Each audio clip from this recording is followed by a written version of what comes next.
मित्रांनो, आता पुणे ते नाशिक प्रवास फक्त 3 तासात होणार असून 28,000 कोटींचा नवीन महामार्ग प्रकल्पाला राज्य सरकारने मंजुरी दिलेली। काय ही संपूर्ण अपडेट आहे जाणून घेऊया या व्हिडिओमधून सविस्तर। तोवर जरी चॅनलवर नवीन असाल तर चॅनल नक्की सबस्क्राइब करा, व्हिडिओ शेवटपर्यंत बघा। मित्रांनो, पुणे आणि नाशिक महाराष्ट्रातील दोन महत्त्वाची शहरे, उद्योगधंद्याचे केंद्र आणि प्रवाशांचा कायम वर्दळीचा मार्ग ठरतो। मात्र आता लवकरच पुणे ते नाशिकचा प्रवास फक्त 3 तासात शक्य होणार आहे। हो, चकित करणारी वाटत असली तरी आता ही गोष्ट प्रत्यक्षात उतरायला सज्ज झाली आहे। सरकारने तब्बल 28,429 कोटीचा खर्च करत या दोन्ही शहरांना जोडणारा 133 किलोमीटर लांबीचा औद्योगिक द्रुतगती महामार्ग उभारण्याचा मोठा निर्णय घेतलेला आहे। यासाठी 28,000 कोटीचं जे पॅकेज आहे तर ते पॅकेज सुद्धा जाहीर करण्यात आलेलं आहे।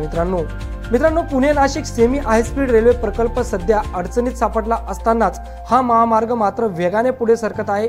पुणे, नाशिक आणि अहिल्यानगर या 3 जिल्ह्यांमधून जाणाऱ्या या महामार्गासाठीचा आराखडा पूर्ण झाला असून आता अंतिम मंजुरीसाठी तो लवकरच सरकारसमोर सादर होणार आहे। एकदा मंजुरी मिळाली की पुढच्या 3 वर्षात हे काम पूर्ण करून घेतलं जाईल, असा आत्मविश्वास राज्य रस्ते विकास महामंडळाने व्यक्त केलेला आहे। या महामार्गामुळे केवळ वेळच वाचणार नाही तर या भागातील उद्योग आणि व्यापारालाही मोठा चालना मिळणार आहे। कारण या रस्त्यामुळे पुणे ते नाशिक दरम्यानचा सध्याचा 5 तासांचा प्रवास थेट 3 तासांवर येईल। एवढंच नाही तर हा महामार्ग थेट सुरत चेन्नई महामार्गाला जोडला जाणार आहे। त्यामुळे महाराष्ट्र बाहेरील प्रवाशांसाठी याचा मोठा फायदा होणार आहे। या रस्त्यासाठी जवळपास 1,545 हेक्टर जमीन संपादित करावी लागणार आहे। पुणे जिल्ह्यात खेड, शिरूर, आंबेगाव आणि जुन्नर तर अहिल्यानगर जिल्ह्यात संगमनेर आणि नाशिक जिल्ह्यातील अनेक भागातून हा महामार्ग जाणार आहे। मार्गावर 12 मोठे उड्डाणपूल असतील आणि अनेक नद्या नाले पार करण्यासाठी भक्कम पूल बांधले जातील। याशिवाय चिंबडी, चाकण, पांबळ, राजुरी, साकूर, माची, कासारे अशा अनेक ठिकाणी इंटरचेंज पॉइंट असतील, ज्यामुळे गावागावाचे संपर्क अधिक सोपे आणि जलद होतील।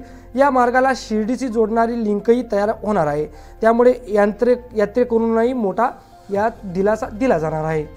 विशेष म्हणजे उपमुख्यमंत्री अजित पवार यांनी गेल्या वर्षी या प्रकल्पासाठी बैठक घेतली होती। त्यावेळी त्यांनी सेमी हायस्पीड रेल्वेसाठी संपादित होत असलेल्या जमिनीतूनच हा रस्ता टाकता येईल का याचा अभ्यास करण्याचे आदेश दिले होते। त्यावर सध्या काम सुरू असून त्याबाबतचा अंतिम अहवाल लवकरच सादर होणार आहे। या सगळ्या घडामोडींचा विचार केला तर हा महामार्ग केवळ एक रस्ता न राहता महाराष्ट्राच्या औद्योगिक आणि वाहतूक क्षेत्रातील एक नवा मौलाचा दगड ठरणार आहे।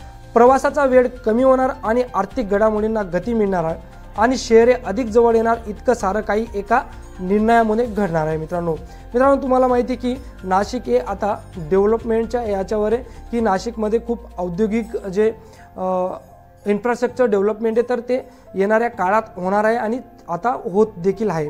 त्यामुळे सरकारला पुणे आणि नाशिकला जेवढ्या जवळ आणता येईल लिंकिंगच्या माध्यमातून तर तेवढं जलद राज्य सरकार हे आणतंय, जेणेकरून ज्या इंडस्ट्री हब आहे तर पुण्याच्या इंडस्ट्री हब या नाशिककडे कशा वळतील याच्याकडेही लक्ष राज्य सरकार देत आहे। मित्रांनो, त्यामुळे हा नवीन जो महामार्गासाठी राज्य सरकारने 28,000 कोटींचं जो बजेट तर तो ठेवलेला आहे आणि या महामार्गाचं काम लवकरच राज्य सरकार पूर्ण करून घेईल, जेणेकरून नाशिकला डेव्हलप होण्यासाठी या महामार्गाची एक महत्त्वाचा जो रोल असेल तर तो रोल हा महामार्ग निभवेल। मित्रांनो, अपडेट कशी वाटली तुम्हाला? व्हिडिओ आवडला असेल व्हिडिओलाही लाईक करा, चॅनललाही सबस्क्राईब करा। अशाच महत्त्वपूर्ण अपडेटसाठी आपलं पेज देखील सबस्क्राईब करून ठेवा।